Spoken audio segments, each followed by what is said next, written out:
Alhamdulillah kita telah diberi oleh Allah tambahan umur sampai dengan bulan Ramadan tahun ini, yang bulan Ramadan itu disebut oleh Rasulullah SAW sebagai bulan sabar.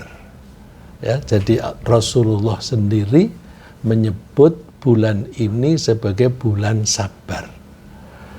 Itu artinya pada bulan ini Allah melatih kita agar kita membangun kepribadian kita menjadi kepribadian yang sabar.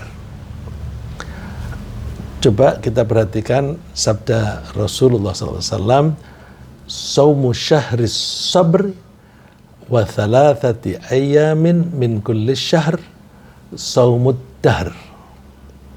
Saumu syahris sabr, puasa pada bulan sabar. Redaksinya Rasulullah tidak menyebut puasa pada bulan Ramadan, tapi kata Ramadan diganti dengan sabar, karena di dalam bulan Ramadan itu Allah melatih kita kesabaran. Nah, ini kita tangkap ada pesan ini, ada pesan bahwa kita ketika menjalani ibadah di bulan Ramadan, kita mesti sambil membangun kesabaran. Bukankah Allah itu menyebutkan bahwa kita diwajibkan puasa di bulan Ramadan itu agar kita bertakwa? Ya ayyuhalladzina amanu kutiba alaikumus syiyamu kama kutiba alal ladzina min qablikum la'allakum tattaqun, agar kalian bertakwa. Nah, takwa itu bagian yang penting adalah sabar dan syukur. Ya, sabar dan syukur. Kali ini kita bahas sisi sabarnya. Sabar itu penting dalam kehidupan kita. Kita kalau tidak sabar, kita menjadi pemarah. Dan kita kalau sabar, kita itu tidak buru-buru mengerjakan sesuatu sebelum kita mempelajarinya. Tunggu, pelajari dulu. Sehingga dengan begitu ketika kita melakukan tugas apapun, insya Allah kita melaksanakannya dengan baik. Karena kita sabar menunggu sampai kita itu mempunyai keterampilan, kemampuan, dan ilmu mengenai pekerjaan itu. Kalau kita sabar, kita juga bisa melaksanakan tugas itu secara teknis itu benar. Contoh yang diberikan oleh Allah kepada kita adalah ketika sholat. Ketika kita sholat, kita itu harus melakukan tumakninah, diam sejenak. Ketika kita misalnya sedang ruku, sedang i'tidal, sedang sujud, sedang duduk di antara dua sujud dan sebagainya, kita harus sabar. Orang yang tidak sabar itu tumakninah nggak dijalani. Jadi gerakannya itu cepat sekali. Seperti banyak orang yang sholat tarawih yang ngejar jumlah rakaatnya banyak, tapi supaya orang-orang makmum, terutama yang anak-anak itu biar nggak bosen, diusahakan secepatnya. Nah, itu mereka tidak sabar. Karena nggak sabar, ibadahnya, sholatnya nggak sah. Ya. Pokoknya sabar itu penting sekali. Ya, penting sekali. Misalnya lagi, orang-orang yang dua orang, laki dan perempuan jatuh cinta, kalau tidak sabar, mereka bisa terjerumus di dalam perzinaan. Kalau orang yang sabar, nanti dulu. Kita mesti menikah dulu. Kadang-kadang menikah itu menunggu beberapa bulan atau beberapa tahun. Tapi kalau sudah pacaran, seringkali anak-anak itu tidak sabar. Terjerumuslah ke dalam neraka. Jadi kalau kita sabar, kita bisa melaksanakan tugas dari Allah dengan baik, sehingga kita bisa mendapatkan pahala dan potensinya kita akan masuk surga. Orang yang tidak sabaran itu bisa terjerumus ke dalam perbuatan yang menyebabkan kita masuk neraka. Naudzubillah. Jadi sabar itu bisa menyelamatkan kita dari neraka dan bisa membantu kita untuk memudahkan kita masuk ke surga. Oleh karena itu Rasulullah mengatakan bahwa orang yang diberi kesabaran itu sebenarnya dia diberikan sesuatu yang baik sekali. Bahkan menurut Rasulullah tidak ada pemberian yang lebih baik daripada kesabaran. Yang lebih baik nggak ada. Ya karena kalau tidak sabar otomatis dia buru-buru. Kalau buru-buru bisa kemungkinannya dia melakukan kesalahan-kesalahan teknis. Dan kalau dia buru-buru bahkan bisa celaka. Gitu. Kalau nyetir mobil atau sepeda motor buru-buru potensinya bisa celaka. Jadi pemberian kesabaran itu pemberian yang paling berharga. Rasulullah bersabda, "Ma yakunu indi min khairin falam addakhirahu ankum." Ini konteksnya ada orang-orang yang seneng minta-minta kepada Nabi. Motivasinya macam-macam. Ada yang motivasinya ya memanfaatkanlah Rasulullah itu kalau diminta nggak pernah nolak. Begitu Rasulullah mempunyai sesuatu diminta langsung diberikan. Suatu saat dalam satu hari itu banyak sekali sahabat yang datang dan minta. Mintanya apa? Yang dilihat ada di situ.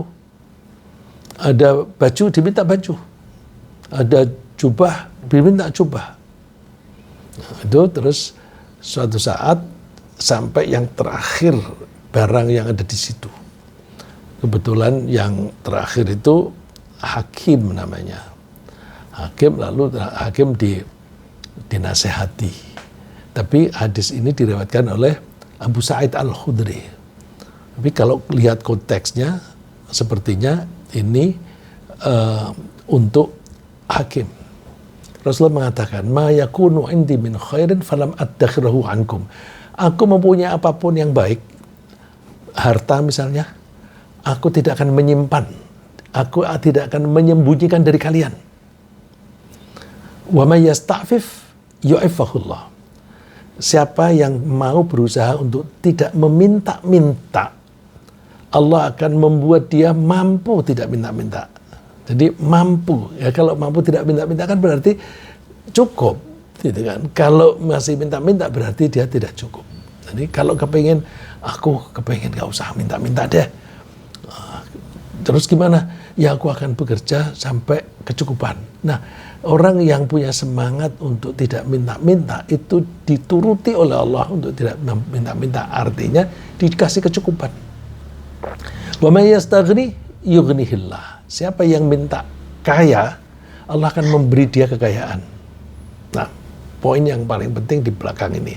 Wa may yatasabbar yusabbirhullah. Siapa yang berusaha sabar, maka Allah akan membuatnya sabar. Ya, saya ulang. Siapa yang berusaha sabar, berarti sabar itu nggak gratis. Kita mesti berusaha, latihan. Latihan itu juga harus disertai dengan keilmuan. Nanti insya Allah kita bahas kiat-kiatnya kalau kita mau melatih diri untuk sabar. Sabar yang diterima oleh Allah, sabar yang diberi pahala oleh Allah. Wa ma u'tiya ahadun ata'an khairan wa usa'a minas sabr.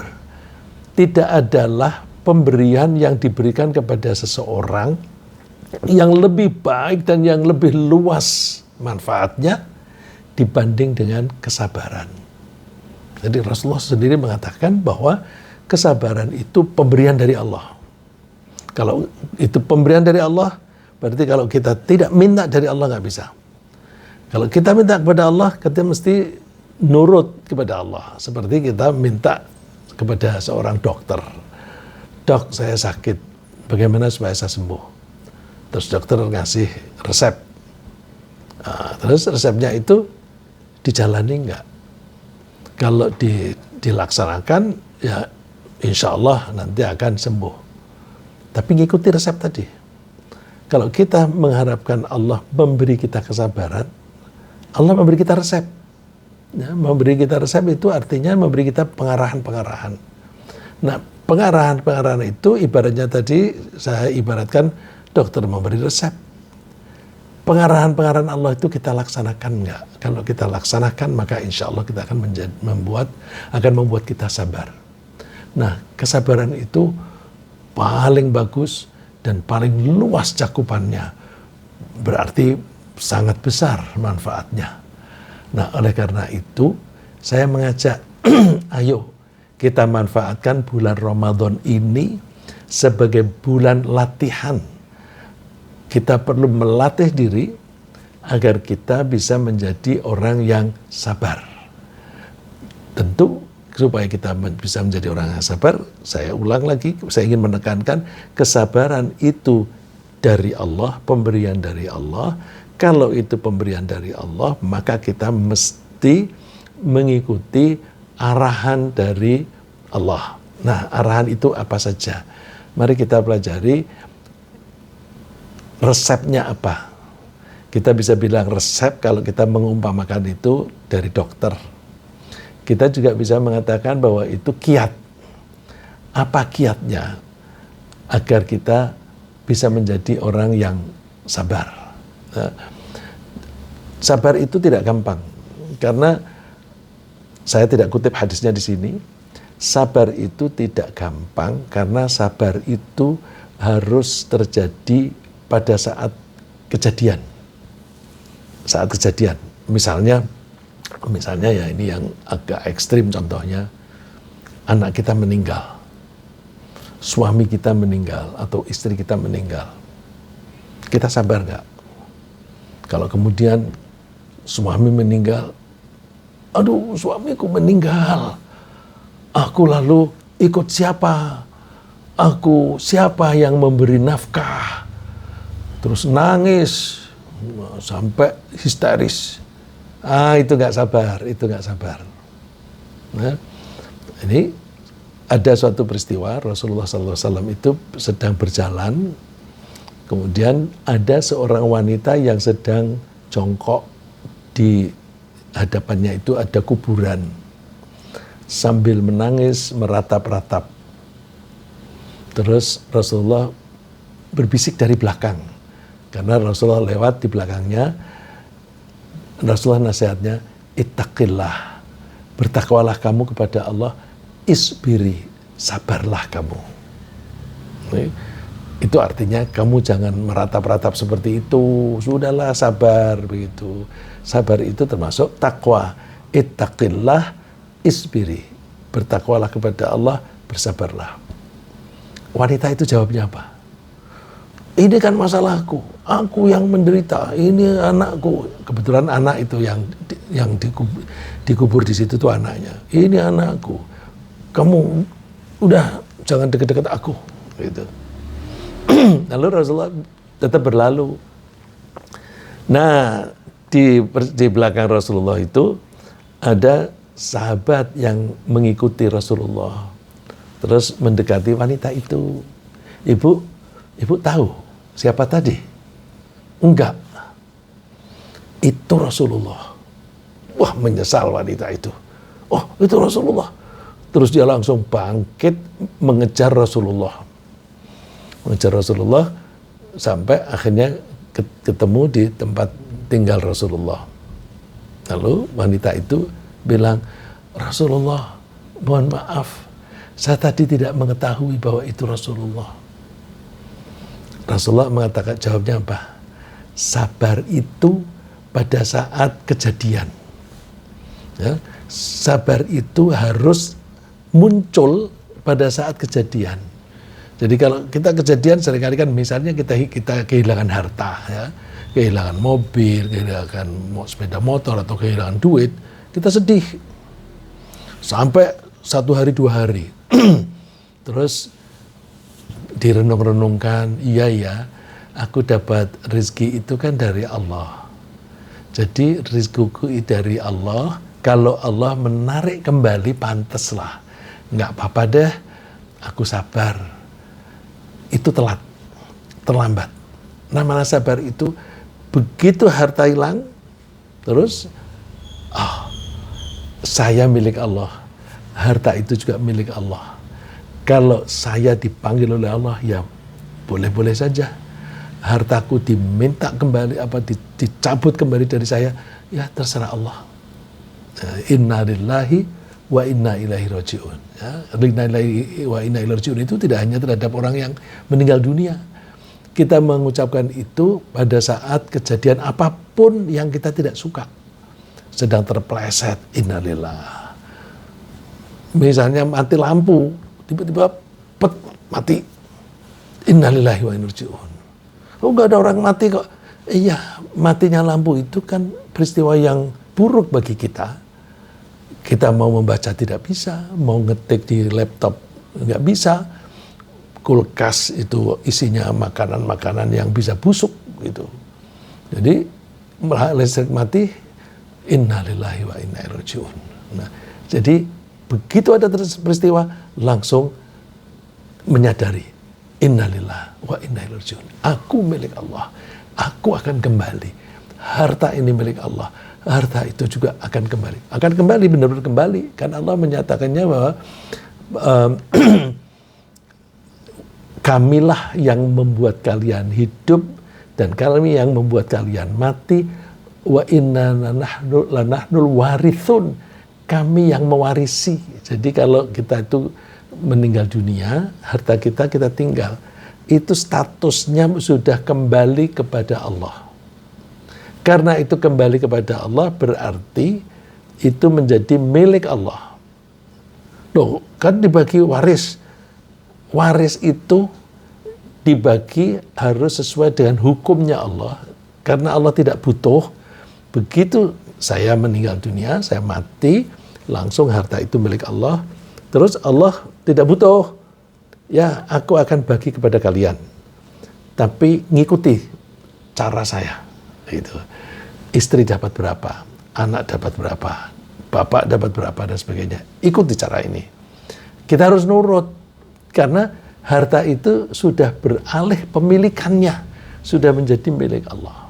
Nah itu, kalau kita ada kejadian yang semacam itu, langsung kita ingat, kita milik Allah. Terus itu kita bersabar. Jadi sabar harus pada saat kejadian. Nah itu tidak gampang. Oleh karena itu, kalau kita mau melatih diri untuk sabar, kita harus mempelajari bagaimana sih caranya dan syarat-syaratnya apa. Saya kasih yang paling mendasar dulu, bahwa sabar akan dinilai oleh Allah sebagai amal baik dan diberi pahala kalau sabar itu dilakukan karena Allah. Dalilnya pendek, wali rabbika fasbir, dan hanya karena Allah, hanya untuk Allah kamu bersabar. Bersabarlah hanya karena Allah. Wali rabbika, ini li rabbika kan sama dengan lillah. Kalau kita niat puasa, niat sholat kan, niat sholat gitu kan lillahi ta'ala. Kita menyebut Allah itu namanya lillah. Nah, di ayat ini disebut sebagai Rabbun, Tuhan. Wali rabbika, hanya. Saya pakai hanya karena apa? Susunan ini aslinya, urut-urutannya, fasbir li rabbik. Bersabarlah karena Allah. Terus, kalau susunannya dibalik, ini tata bahasa, ya. Tata bahasa yang juga sastra, jadi ilmu dasarnya tata bahasa. Kemudian kalau ada perbalikan itu dipelajarinya di ilmu balaghah. Kalau dipindahkan ke depan yang seharusnya di belakang, itu artinya mengkhususkan. Nah, karena mengkhususkan, maka kita mengertikannya hanya. Dan hanya karena Tuhanmu lah kamu bersabar. Nah, jadi kalau kita sabar bukan karena Allah, nggak diterima. Contohnya gimana? Contohnya misalnya begini deh. Kita bekerja kepada atau untuk suatu perusahaan atau berusaha pada orang lain. Terus kebetulan perusahaan itu dipimpin oleh orang-orang yang non-muslim, yang orientasinya produktif, efisien, lalu karyawan tidak boleh berhenti untuk sholat. ada seorang teman yang bekerja di suatu perusahaan itu mau sholat asar nggak boleh gitu, karena itu mengganggu produktivitas. Atau bekerja kepada perorangan, entah sebagai pembantu atau sebagai apa begitu, atau sopir mau sholat nggak dikasih waktu. Misalnya jadi sopir, terus kalau yang tuannya itu baik, Pak, saya minta izin, saya mampir di masjid dulu ya, saya mau sholat. Kalau dia baik, diizinkan. Tapi kalau gak usah, aku nanti terlambat, aku kelamaan, nanti aja. Loh, nanti aja tuh kalau misalnya perjalanan jauh, macet, kan bisa hilang itu waktu sholat asar misalnya, atau maghrib. Nah, kalau seperti itu misalnya, kok kamu tetap kerja di situ sih? Ya habis aku kan penghasilanku dari situ. Ya kalau aku nggak boleh sholat begitu, ya sabar aja lah. Sabarnya itu bukan karena Allah, tapi karena duit, karena gaji. Kalau sabarnya karena duit, karena gaji, atau karena jabatan, nggak sah. Tidak diterima oleh Allah. Itu bukan sabar yang dikehendaki. Misalnya lagi jadi pejabat. Pejabat itu sekarang ini nggak gampang. Pejabat itu apalagi makin tinggi itu makin sulit. Karena seringkali ketika memegang jabatan itu ada instruksi untuk korupsi. Kok gitu? Iya, yang menginstruksi itu bisa atasannya, bisa orang partai. Karena partai politik kita itu butuh dana. Dari mana? Ya dari anggota-anggotanya. Dari anggota-anggotanya, mereka kan bisanya jadi pejabat itu kan karena rekomendasi dari partai. Mereka bisa menjadi anggota DPR kan rekomendasi dari partai. Mereka bisa menjadi kepala daerah, rekomendasi dari partai. Maka harus kamu nyumbang kepada partai. Nah, partai itu suka tidak peduli halal dan haram. Itu tuh ada proyek itu, ambil 20%, ambil 30%. Nah, terus dia tetap aja menjalani jabatan itu sambil korupsi. Terus, kok kamu korupsi? Ya habis, aku terpaksa. Terus, kenapa kamu nggak nolak? Ya kalau aku nolak kan jabatanku hilang. Jadi dia sabar, bukan karena Allah, tapi karena jabatan. Sabarnya nggak diterima. Ya, jadi wah orang itu sabar itu, suruh korupsi, ya diem aja, nurut gitu. Itu bukan sabar yang diharapkan. Ya. Kemudian, bisakah kita sabar tanpa dilengkapi dengan ilmu pengetahuan? Nggak bisa. Nggak bisa. Sabar itu harus didasari atau kita harus memiliki ilmu untuk menjabarkan apa ini artinya. Tadi seperti yang saya sebutkan, anak meninggal. Itu kita harus membutuhkan ilmu yang berkaitan dengan keimanan. Aku milik Allah, anakku milik Allah. Kalau aku diberi kehidupan, kemudian Allah mencabut kehidupanku, ya itu terserah yang punya. Anakku juga begitu. Itu kan ilmu. Jadi sabar itu membutuhkan ilmu. Ini saya ambil dari kata-kata Khidir kepada Nabi Musa. Nabi Musa itu karena dia mendapatkan wahyu dari Allah, bahkan bercakap-cakap dengan Allah, dan dia diberi ilmu oleh Allah, ya namanya dapat wahyunya dari Allah yang maha mengetahui, pengetahuannya luas. Bahkan banyak ilmu yang diberikan kepada para nabi.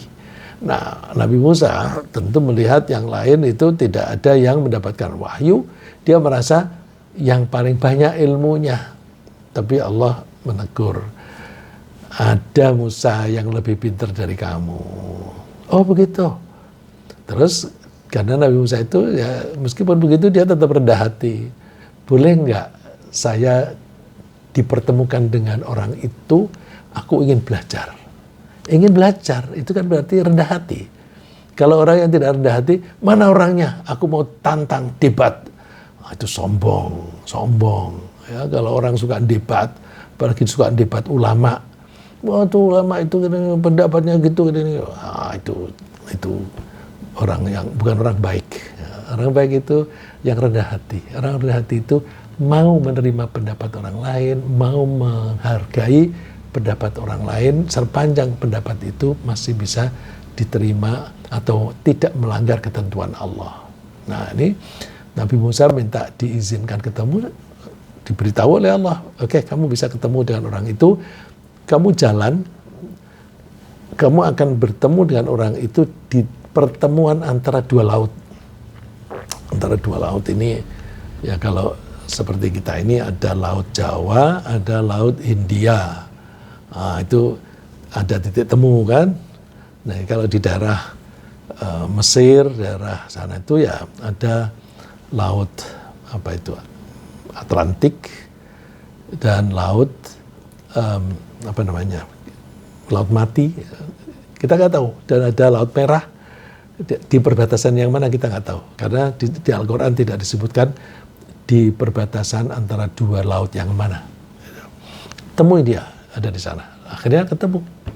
Terus Nabi Musa mengatakan, boleh nggak aku belajar darimu? Aku mau ikut kamu deh, gitu. Aku mau ikut kamu deh. Jadi ini juga adab atau sopan santunnya orang belajar. Murid itu mendatangi guru. Tapi sekarang seringkali orang gurunya yang disuruh datang, ya, Pak sini dong, anakku mau belajar di lesi. Ya, les itu kan artinya gurunya yang datang, gitu. Padahal kalau menuntut ilmu yang baik itu muridnya yang datang. Nah, jalan tengahnya itu gurunya didatangkan ke masjid. Nah, supaya apa? Itu ada tempat yang cukup, lalu yang mau belajar datang ke masjid, gitu.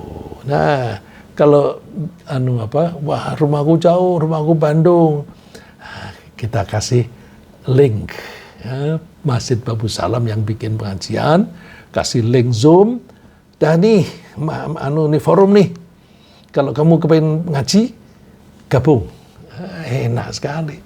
Kalau nggak mau gabung, itu sama dengan tidak mau datang. Ini mohon maaf saya ada kembangan, tapi mudah-mudahan bermanfaat. Ya. Terus Khidir, mohon maaf saya tidak mengatakan Nabi Khidir karena para ulama itu tidak yakin apakah Khidir itu Nabi atau bukan. Kita seringkali mengatakan Nabi Khidir.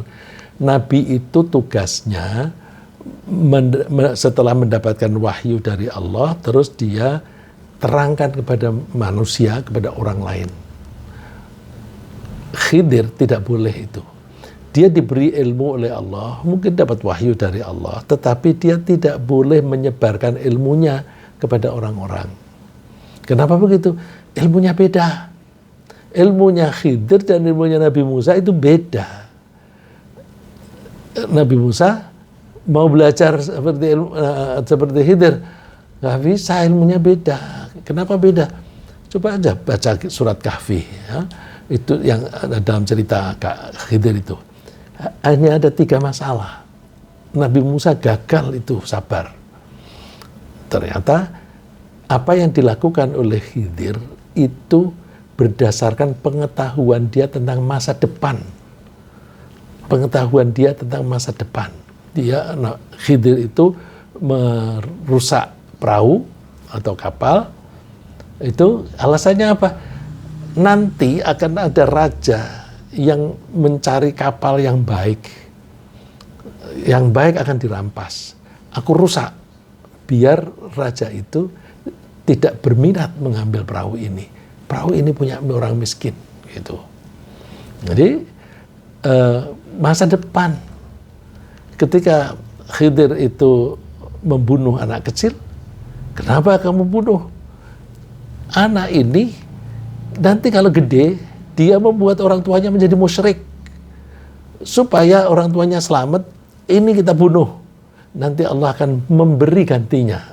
Orang tuanya akan mempunyai anak lagi, anaknya yang baik sekali. Masa depan itu. Kita tidak diberi ilmu untuk mengetahui masa depan, dan Nabi kita tidak mengajarkan masa depan. Enggak, itu termasuk ilmu ghaib, bukan gaib ya. Ilmu ghaib. Satu lagi mengenai Khidir ini, ketika dia membetulkan dinding yang mau roboh, Nabi Musa bilang, kenapa kita nggak mengambil kesempatan ini untuk minta upah? Kita lapar, kita mengharapkan pemberian dari orang-orang dengan cara bertamu, ternyata kita ditolak. Ini aja kita manfaatkan. Khidir bilang, nah ya kan, aku bilang kamu kan nggak sabar. Itu tentang masa depan juga. Ini, rumah ini milik anak yatim. 2 anak yatim yang bapaknya sudah meninggal, mempunyai harta peninggalan ditaruh di bawah tembok ini. Kalau ini miring dan roboh, nanti harta itu akan ketahuan orang lain, dicuri. Supaya tidak dicuri, aku betulin.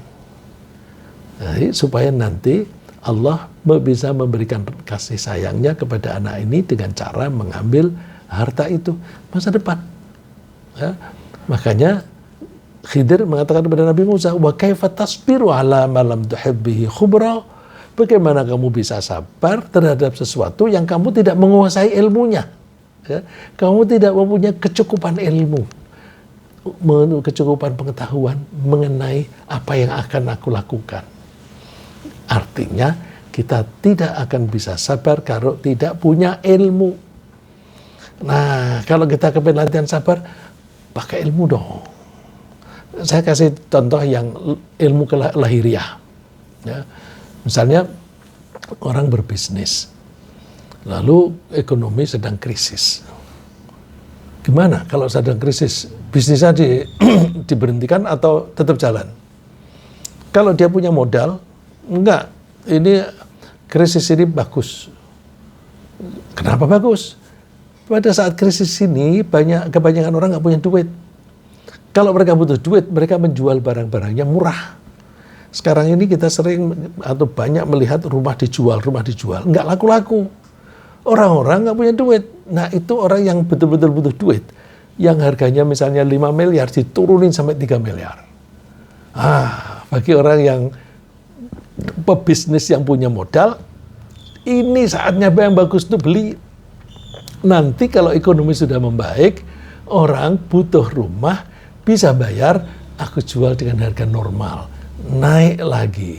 Nah, itu kan bisanya dia sabar dalam berbisnis. Nggak laku gimana? Biarin, nggak apa-apa. Sekarang kan lagi krisis. Nggak laku biarin aja, kita tulis aja dijual. Sabar dia, karena dia punya ilmunya. Terus kalau misalnya kita mau menghafal Quran, susah. Aku hafal hari ini, besok lupa. Besok saya ulang lagi, besoknya lupa lagi. Males. Nah, dia nggak ngerti ilmunya itu bahwa memang manusia itu dibuat pelupa. Pelupa itu memang ada baiknya, ada buruknya. Buruknya kita kalau lupa terus hilang, ya. Kalau itu prosedur, kita bisa melakukan kegiatan salah langkah, salah prosedur kalau kita lupa. Tapi lupa itu seringkali bermanfaat. Kalau tidak lupa kita, suami istri yang berantem, cekcok, nggak akan bisa damai. Karena apa? Ingat terus, dendam terus. Tapi besok sudah akur lagi. Terus disebut yang kemarin, aku udah lupa, udah dah. Dan kadang-kadang kita bilang, udahlah lupakan aja lah, forget it, lupakan saja. Ya. Jadi lupa itu ada bagusnya, ada jeleknya. Nah kalau menghafal bagusnya di mana? Kalau kita itu hari ini menghafal, besok lupa, artinya Allah menyuruh kita mengulang-ulang. Ketika kita mengulang lagi, kita akan mendapatkan inspirasi, kita mendapatkan pemahaman yang lebih baik. Coba deh buktikan. Membaca sekali dan membaca 10 kali, ilmu yang diperoleh mana lebih banyak? Nanti setelah 10 kali, sudah hafal, besok ulang lagi. Ketika mengulang lagi, kita akan mendapat inspirasi. Oh, ini maksudnya begini. Oh, ini kaitannya dengan kejadian ini begini. Ilmunya menjadi tambah banyak. Jadi, Allah membuat kita pelupa supaya kita rajin mengulang-ulang. Dengan mengulang-ulang Allah akan menambah kita tambahan ilmu gitu. Coba cek orang yang menghafal Quran itu sambil dia betul-betul ingin mendapatkan ilmunya, itu makin hari itu makin bagus pemahamannya. Ya. Jadi kalau kita tidak punya ilmunya, kita nggak akan bisa sabar. Yang ketiga, jadi yang pertama tadi, sabar harus hanya karena Allah. Yang kedua, sabar harus diperlengkapi. Kalau kita mau sabar, kita harus memperlengkapi diri dengan ilmu. Ya. Kalau saya bilang melengkapi itu, saya terpengaruh bahasa Inggris. We must equip ourselves with knowledge. Ya. Kita harus memberi equipment, memberi sarana pada diri kita dengan ilmu agar kita bisa memahami. Lalu yang ketiga, agar kita bisa sabar. Sabar itu kan kejadian sekarang ini kita anggap jelek. Nah, kejadian jelek ini akhirnya akan bagus apa enggak? Misalnya ada orang memfitnah kita, jelek. Tapi orang yang tahu kalau ada orang memfitnah kita, padahal kita tidak melakukan itu. Orang menuduh kita korupsi dan sebagainya. Terus difitnah, bahkan dibawa ke pengadilan. Setelah di pengadilan, kan ditanya, nggak ada yang salah. Begitu tidak ada kesalahan, orang itu akan memuji-muji orang itu. Akan memuji-muji, wah dia orangnya jujur. Pengadilan aja tidak bisa menemukan kesalahannya. Tapi ada juga tidak kesalahan tapi tetap dihukum penjara. Ya, tempo hari kan belum lama ini kan ada seorang mantan menteri di sidang masuk penjara. Tapi terus, nah ini nggak benar ini. Rakyat masyarakat kan lalu pada mengatakan, kok bisa sih nggak salah masuk penjara? Nah terus presidennya tidak ingin dimusuhi oleh rakyat, lalu dibatalkan itu dengan diberi grasi ya, jadi dianulirlah ya, dengan cara hukum. Nah, itu namanya terangkat. Jadi kalau kita itu difitnah oleh orang tapi itu tidak benar, itu derajat kita akan diangkat. Nah, kalau kita mengetahui pokoknya kalau habis difitnah itu mah baik. Nah, itu orang itu menjadi sabar. Kalau kita nggak punya pengetahuan nggak bagus. Nah, itu perlu prasangka baik kepada Allah. Oh, aku kok difitnah oleh orang-orang ini. Allah akan meningkatkan derajatku ini, insya Allah. Gitu. Nah, jadi dengan begitu, setiap kejadian kita melihat manfaat apa yang akan kita peroleh. Karena kalau ada kebohongan, itu orang akan mencari bukti-bukti. Ya. Ada orang bohong mengenai ijazah. Terus ada orang menuduh itu tidak palsu atau dia bukan sarjana. Masuk penjara, ada 2 orang yang sudah dipenjara. Padahal buktinya nggak ada. Buktinya apa? Ijazahnya nggak ditunjukin, tapi bisa masuk penjara. Nah, ini mendorong orang-orang untuk mencari tahu ini gimana nih, nggak benar. Diteliti secara keilmuan. Nah, jadi kalau itu memang sebenarnya begitu, itu namanya bukan fitnah. Fitnah itu kalau kita tidak melakukan pelanggaran, tapi dituduh melakukan pelanggaran. Tapi kalau orang itu memang melakukan kejahatan, nanti orang akan mengungkapnya. Nah, dengan begitu, orang yang masuk penjara tanpa salah kan itu berarti difitnah. Nah, mereka itu akan naik derajatnya. Nah, sedangkan orang yang berbohong nanti akan jatuh sendiri. Gitu. Jadi ini contohnya itu pada zaman Nabi Muhammad SAW, itu istrinya, Ibu Aisyah, difitnah, dituduh telah berselingkuh.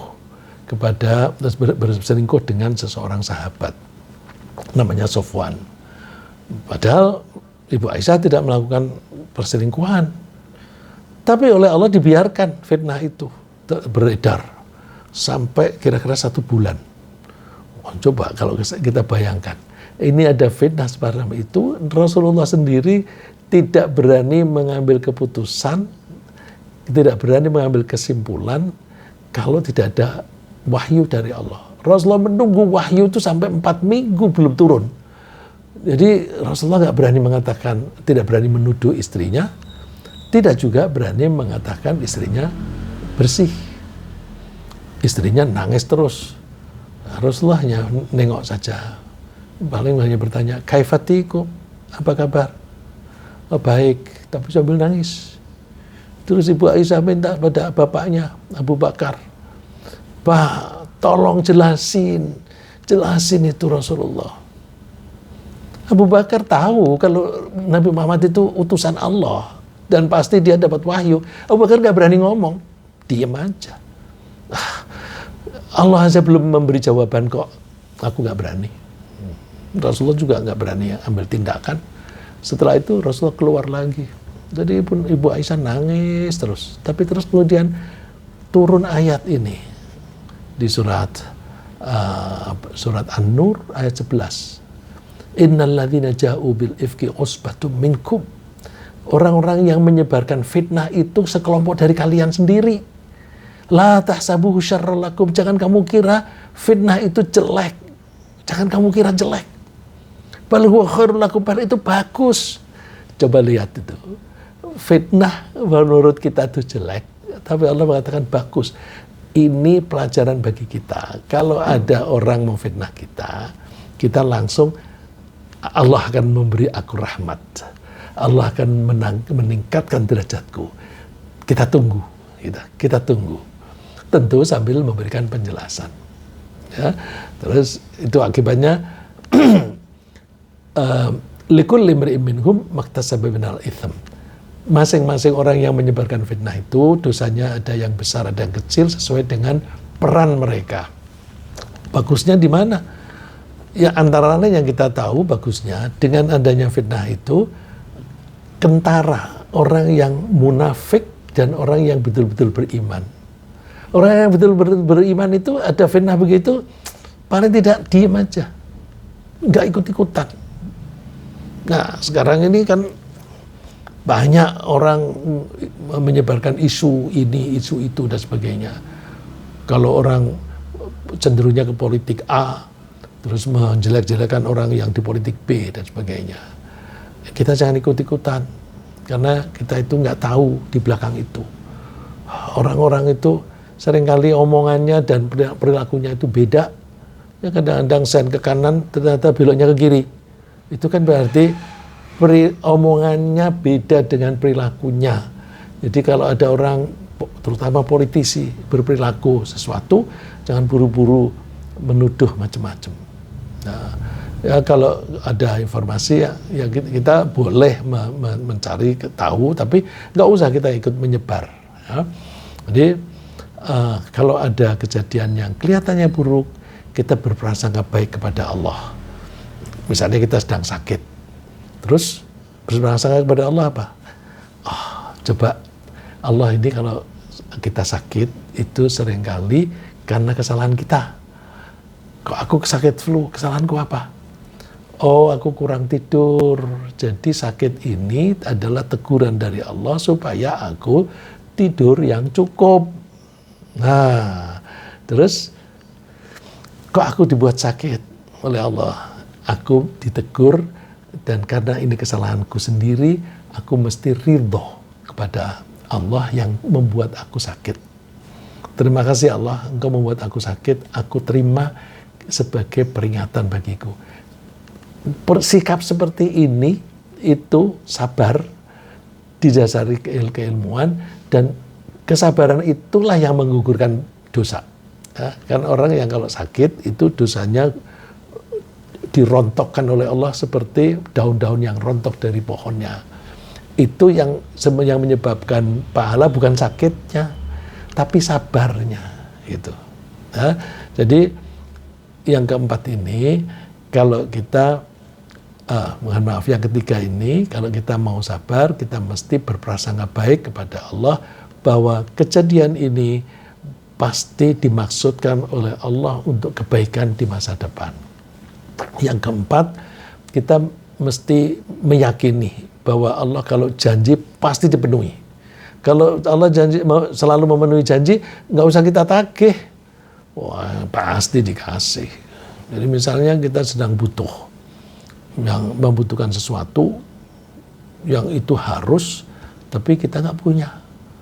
Kita berprasangka pasti Allah nanti akan ngasih. Cuma caranya bagaimana saya nggak tahu.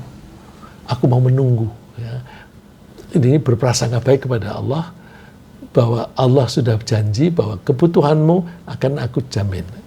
Saya ngomong kebutuhan ya, kebutuhan beda dengan keinginan. Ya, tiap hari kita membedakan bahwa kalau kebutuhan itu, bila kita tidak memenuhi, kita tidak turuti kebutuhan kita, maka akibatnya kita bisa sakit atau bisa mati. Kalau keinginan, kalau kita tidak memenuhi, kita nggak sakit, tidak juga mati.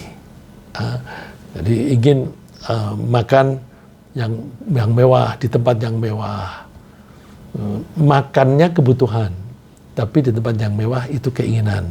Nah, kalau saya tidak makan di tempat-tempat yang mahal begitu, mati nggak? Enggak. Jadi kemewahan itu keinginan, makannya kebutuhan. Nah, orang seringkali menggabungkan antara kebutuhan dan keinginan. Dia bilangnya, aku kan butuh makan. Iya, makannya itu kebutuhan. Tapi di tempat yang seperti itu keinginan. Nah, kalau kita itu hidup ini, yang belanja kita hanya untuk kebutuhan, itu yang dijanjikan oleh Allah. Pasti akan ada.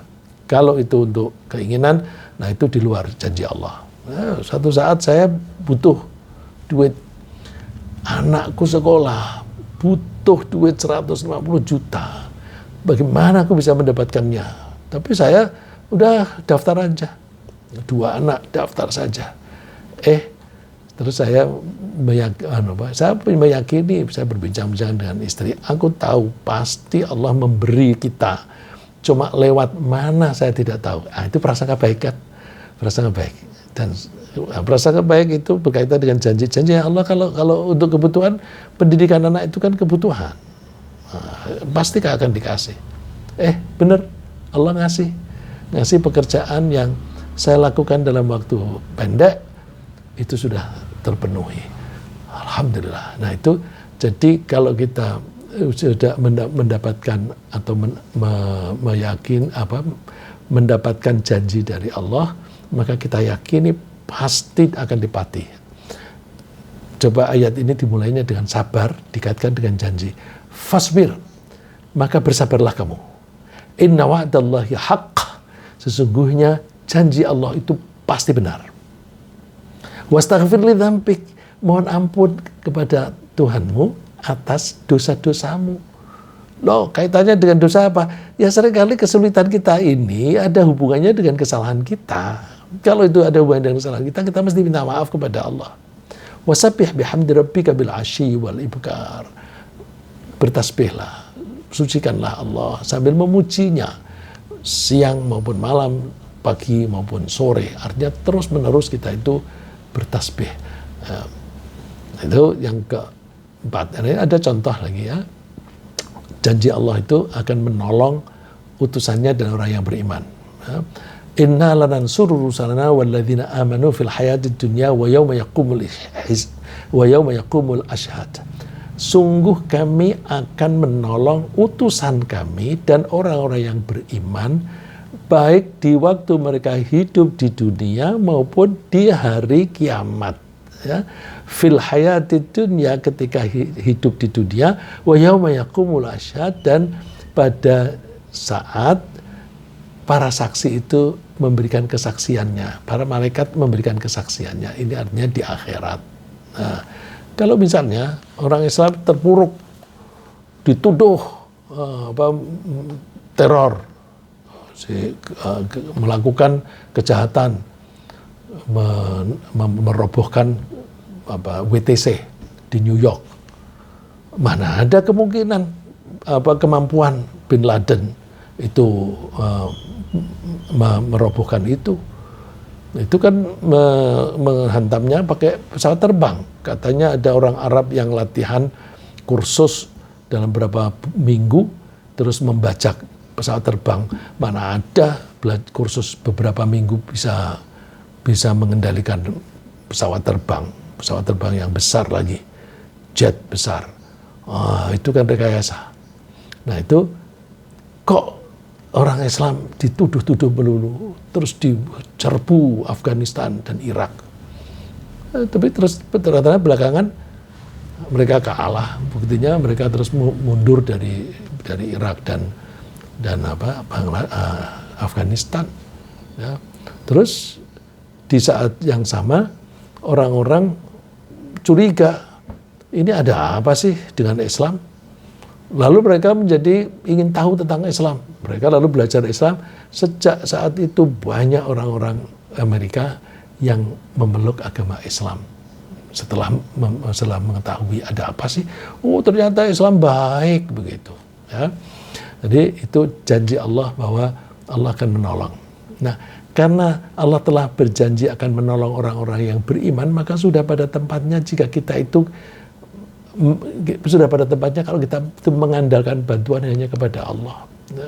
Allah kan mengatakan akan menolong. Ya udah, kalau kita ada apa-apa serahkan saja kepada Allah, nanti Allah akan menolong. Tapi syaratnya kita harus sabar dan bertakwa. Wasbir wa ma sabruka illa billah. Bersabarlah dan tidak boleh kamu sabar kecuali dengan pertolongan Allah. Jadi kalau kita mau sabar, kita mengandalkan pertolongan Allah. Karena sabar itu suatu perasaan yang di luar kendali kita. Kita hanya bisa melakukan sebabnya. Sebabnya itu antara lain ilmu pengetahuan dan sebagainya. Tapi ya banyak orang yang ilmunya banyak tapi ternyata juga tidak bisa sabar. Jadi berarti sabar itu pemberian dari Allah. Wa ma sabruka illa billah. Kamu tidak bisa sabar kecuali dengan pertolongan Allah. Wala tahzan alaihim wala taku fi dhaiqin mimma yamkurun. Kamu nggak usah sedih apa yang dilakukan oleh orang-orang dan nggak usah merasa khawatir atas rekayasa mereka. Yang kelima, kita mesti bertawakal kepada Allah. Kalau mau sabar mesti bertawakal. Orang yang tidak bertawakal nggak bisa sabar. Kita mesti bertawakal kepada Allah. Agar kita bisa meningkatkan kesabaran, kita mesti menyandarkan keterbatasan kemampuan, menyadari ya. Mesti kita menyadari keterbatasan kemampuan kita untuk mengusahakan tercapainya suatu target atau cita-cita. Kalau misalnya targetku, bisnisku ini akan meningkat, produksiku atau penjualanku akan meningkat. Misalnya kalau penjualan kita hitung rupiahnya. Bulan ini aku mendapatkan penghasilan dari penjualan 1 miliar. Aku kepingin bulan depan bisa 1,5 miliar misalnya. Oh 1,5 miliar terlalu banyak. 1,2 miliar deh. Terus apakah kita bisa mengendalikan penjualan itu 100%? Nggak bisa. Karena supaya kita bisa menjual dan laku, harus ada pembelinya. Terus pembelinya itu punya duit atau enggak, kita nggak bisa mengendalikan. Kalau tahu mereka punya duit, kita nggak bisa nyuruh, kamu beli dong punya aku. Belum tentu, seleranya kan beda. Ya. Jadi banyak faktor-faktor yang di luar jangkauan kita. Karena banyak faktor-faktor yang di luar jangkauan kita, jangan lupa kita mesti tawakal. Ya Allah, saya akan mengusahakan ini sebaik-baiknya. Saya serahkan kepadamu Allah, seberapa jauh hasilnya. Nah kalau kita berpasrah kepada Allah semacam itu, kita tidak akan pernah kecewa. Ya, karena targetku 1,2 miliar, terus dapatnya 1,1, masih bisa berterima kasih. Alhamdulillah, terima kasih Allah. Meskipun hanya 1,1, tapi itu kan itu sudah naik. Kan biasanya kan hanya 1 miliar. Terus ini sudah bisa 1,1. Terima kasih Allah. Ya, jadi dengan menyadari keterbatasan kita, maka kita serahkan hasil usaha kita itu kepada Allah. Fa idza azamta fatawakkal 'ala Allah. Kalau kamu sudah membulatkan tekad, bertawakallah kepada Allah. Nah, kalau kita sudah tawakal, nanti ke apa yang terjadi, kita mesti ridho bahwa itu ketentuan Allah. Jadi kalau targetku dapat 1,2 miliar, kok dapatnya hanya 1,1 miliar, itu berarti Allah menganggap bahwa 1,1 itu lebih baik bagi saya. Karena itu karena Allah maha bijaksana, aku ridho. Aku ridho. Ya, kadang-kadang kita ini kalau misalnya berusaha duitnya banyak, tapi oleh Allah tidak diberi banyak, dikasih terbatas. Jangan buru-buru menyalahkan Allah. Allah itu maha bijaksana. Kalau kita ini tidak layak mempunyai uang banyak, Allah itu tidak memberi kita uang banyak. Allah memberi kita uang yang sedikit, pas-pasan aja. Pas-pasan aja. Misalnya begini, ada orang yang kalau duitnya banyak, itu lalu duitnya dipakai untuk yang nggak berguna, barang-barang yang nggak berguna dibeli, atau punya ke mall begitu, wah ini bagus nih, aku mau punya duit beli, padahal nggak butuh, dia hanya pengen. Itu orang ini kalau duitnya banyak dosanya, karena dia membeli sesuatu yang tidak dibutuhkan. Itu namanya menyia-nyiakan harta. Coba di rumah itu kan masih banyak di lemari kita pakaian yang belum pernah kita pakai, atau bahkan kadang-kadang kain masih dibungkus sudah berapa tahun tidak pernah dibawa ke penjahit. Itu kan berarti waktu beli itu tidak mempertimbangkan aku butuh atau tidak, hanya kepengen aja waktu itu melihat kok bagus. Nah, orang semacam ini kalau dia membeli sesuatu yang tidak dibutuhkan, kan duitnya nganggur di lemari. Kalau dia gunakan untuk makan saja, itu dia memberi penghasilan kepada yang jual makanan itu. Ketika kita makan, kita tuh memberi penghasilan kepada petani. Jadi nggak boleh kita itu menahan duit. Apakah menahan itu dengan cara disimpan nganggur, atau dengan cara membeli barang kemudian nganggur. Nah, orang semacam itu Allah melihat, ini orang ini tidak baik, ini kalau terlalu kaya nih, enggak, dibatasi saja. Jadi kita ketika duit kita nggak banyak, alhamdulillah, terima kasih Allah, Engkau maha bijaksana. Dengan penghasilan yang pas-pasan, aku menjadi berhati-hati di dalam berbelanja. Aku tidak mengeluarkan dana, tidak mengeluarkan uang untuk yang tidak ada gunanya. Bahkan tidak mengeluarkan duit untuk yang membahayakan. Ya, seperti misalnya beli rokok. Rokok itu kan nggak ada manfaatnya. Nah, kalau orang beli rokok itu berarti dia telah menggunakan hartanya untuk sesuatu yang tidak ada gunanya. Bahkan menggunakan sesuatu untuk membeli sesuatu yang membahayakan dirinya sendiri. Nah, orang semacam ini lebih baik rezekinya dibatasi. Karena kalau dilonggarkan, nanti yang aneh itu yang dibenci. Ya. Jadi kita ridho atas pilihan Allah terhadap nasib kita. Wallahu wa rabbuka yakhluqu ma yasha'u wa yakhtar. Tuhanmu itu menciptakan apa yang Dia kehendaki, dan Tuhanmu itu memilih. Yang memilih itu kan memilih untuk menentukan apakah saya kaya atau saya miskin, apakah saya ini punya pengikut atau tidak, apakah saya ini dihormati orang atau tidak, dan sebagainya. Itu Allah yang memilih. Tapi pilihan Allah itu bijaksana. Nah, kalau orang itu memang suka bohong, ya orang tidak akan menghormati dia. Ya, jadi Allah memilih untuk tidak membuat dia terhormat karena kelakuannya sendiri. Ya. Misalnya ada orang di hari tuanya itu, kasihan amat itu orang nggak punya pekerjaan, dia pas-pasan gitu. Coba dilihat sejarahnya.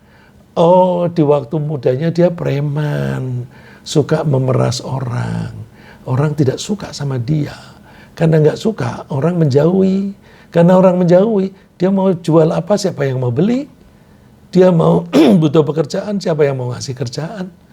Terus di hari tuanya, dia merasa terisolir. Dia sendiri yang salah. Nah, Allah memilih membuat dia terisolir itu sekaligus untuk pelajaran bagi kita. Itu loh, kalau di waktu muda kamu jahat, ya, hati-hati. Di waktu jahat kamu korupsi, kamu tunggu. Nanti di hari tuamu akan sengsara. Di hari mudanya itu suka marah-marah, galak. Pokoknya marah-marah. Tunggu, nanti di hari tuamu kamu akan merasa kesepian. Maka nalakumul khiyarah. Orang-orang itu tidak punya pilihan. Allah yang memilih. Subhanallah wa ta'ala amma yusyrikun. Allah Maha Suci dari apa yang mereka sekutukan. Terus ini perlu juga, kalau kita mau latihan sabar, kita mungkin perlu melihat contoh. Ya, jadi mulai contoh itu kita mempelajari success story. Cerita tentang keberhasilan orang. Orang yang punya kesabaran yang luar biasa. Siapa itu? Nabi Yusuf.